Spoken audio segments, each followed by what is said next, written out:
Cuba received a tranche of humanitarian aid from China this week as people there experience severe hunger due to food shortages and economic crisis. This as the Trump administration maintains that the island poses a threat to the U.S., but says dialogue remains open.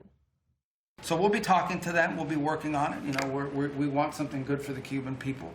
Having a failed state 90 miles from our shores is a threat to the national security of the United States. Earlier today, I spoke with Cuba's deputy foreign minister, and in this exclusive interview, we discussed the dire situation there and what she says is Cuba's right to defend itself. Deputy Foreign Minister Josefina Vidal, welcome to the News Hour. Thank you so much for joining us. It's my pleasure to be with you today. You have said several times dialogue is key here. Dialogue is what can bring our countries, the U.S. and Cuba, together. Can you tell us, is there any dialogue going on right now between U.S. and Cuban officials? When's the last time the two sides spoke? The channel for dialogue is open. We have always favored a dialogue with the United States and with any other country, because we see it as the only way for countries to discuss their differences and to look for a way to make progress in the bilateral relationship.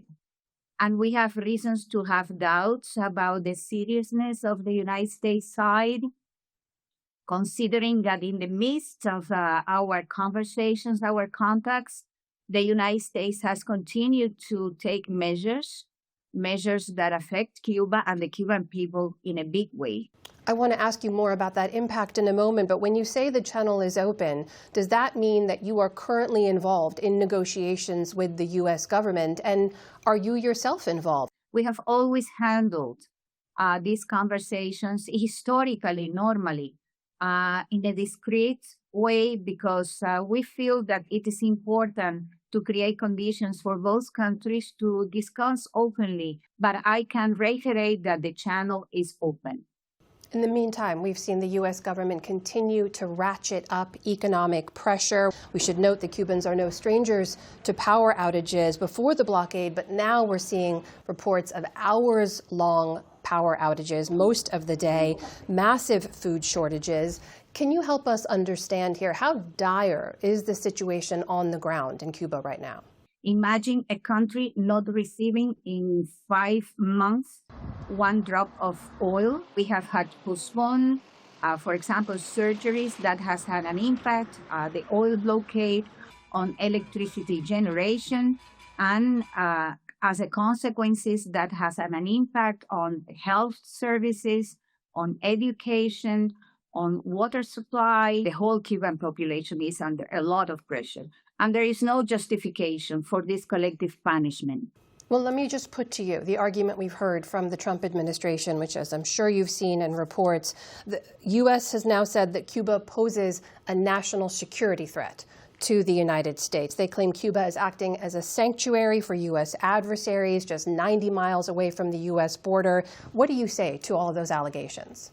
The United States government is not telling the truth. So the United States agencies know very well that Cuba is not and has never been a threat to the United States. On the contrary, we consider that the United States has always been an existential threat for Cuba. So this is not the truth. Cuba is not a threat to the United States, has never been a threat to the United States. There are no foreign military bases. The only foreign military bases which still exist in Cuba is the U.S. Naval Guantanamo base, against the will of the Cuban government and the Cuban people.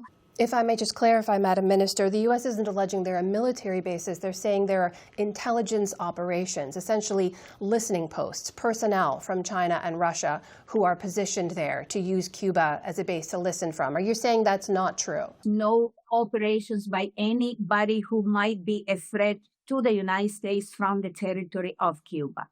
This is the case now. This has always been the case. Did the CIA Director John Ratcliffe, when he visited Havana recently, did he present any evidence to support these allegations? I am not going to speak about such a visit. Can you say if the U.S. has tried to present any evidence to Cuban officials to back up these claims? The United States has never presented any evidence officially to Cuba that might demonstrate or show that Cuba might be a threat to the United States. This is a construction. this is a pretext that is being used in order to justify the escalation that doesn't have any justification at all in order to continue punishing the Cuban people and Cuba. You've heard President Trump has repeatedly said he can do anything he wants in Cuba, that he can take Cuba in some form. You've seen an increase in UN surveillance flights around Cuba. U.S. has positioned an aircraft carrier nearby in the Caribbean. What are you preparing for? What kind of action are you anticipating if there will be some U.S. military action? We are taking very, very seriously threats coming from the United States. And we have always been ready to defend our country. Unfortunately, so when you look at the history between Cuba and the United States, confrontation, hostility has been a permanent characteristic of this relationship. Self-defense has always been a priority, considering a confrontation that has prevailed in our relationship. It would be naive for us not to be ready in order to defend ourselves in case there is an aggression from the United States to Cuba. And what does that defense potentially look like? We don't see conflict with the United States. We hope it is prevented, because we don't see any reason why Cubans and Americans should die, because there would be thousands of deaths if there is an aggression, and there will be a lot of destruction.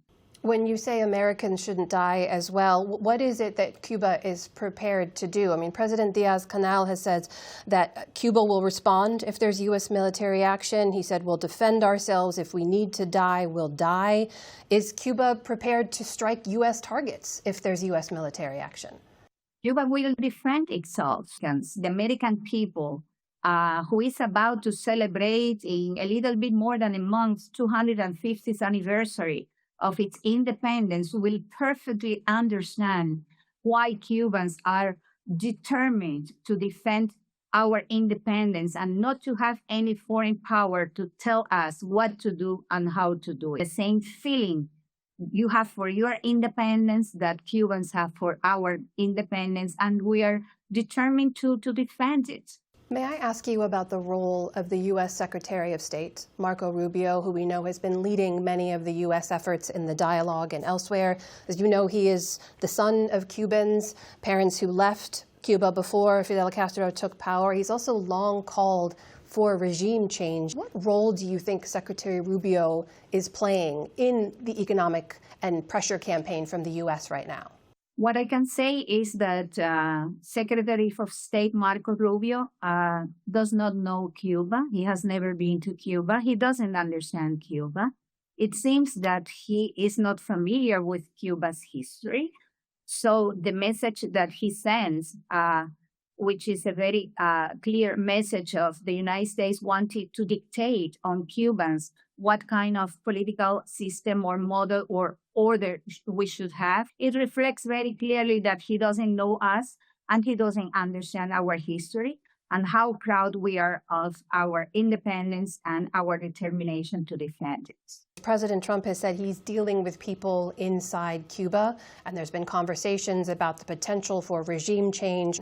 So what do you say to those reports and to this idea that in a dialogue, a leadership change could help to bring relief for the Cuban people? We are ready to discuss about everything with one exception, which is issues related to our domestic affairs, internal order. Is up to the Cuban people and only to the Cuban people to decide what we do and what decisions we make regarding our internal and constitutional order. It's not a matter for another foreign power to decide for us how we should organize ourselves. So this is the main message. Apart from that, we are ready to discuss with the United States about every other issue in order to look for ways in which we can coexist and we can cooperate. Madam Minister, in Cuba, though, in a one-party system where there's no other political parties, political pluralism is outlawed, there's no independent media, how can you be sure that this is what the Cuban people actually want? When just a referendum just a few years ago, all the Cuban population older than 18 years old was free to decide the kind of order.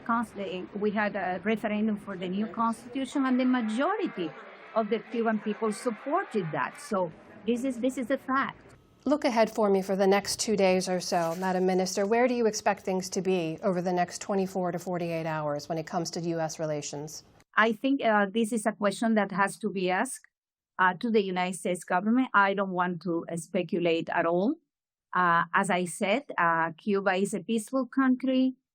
Cuba is a country of solidarity. Cuba is a good neighbor, has always been a good neighbor. Regarding what kind of policy or attitude position the United States would adopt towards Cuba is a question that has to be asked to the United States government. Well, we thank you so much for making the time to speak with us today, Madam Minister. That's the Deputy Foreign Minister of Cuba, Josefina Vidal. Thank you for your time. It was good to talk to you. Thank you.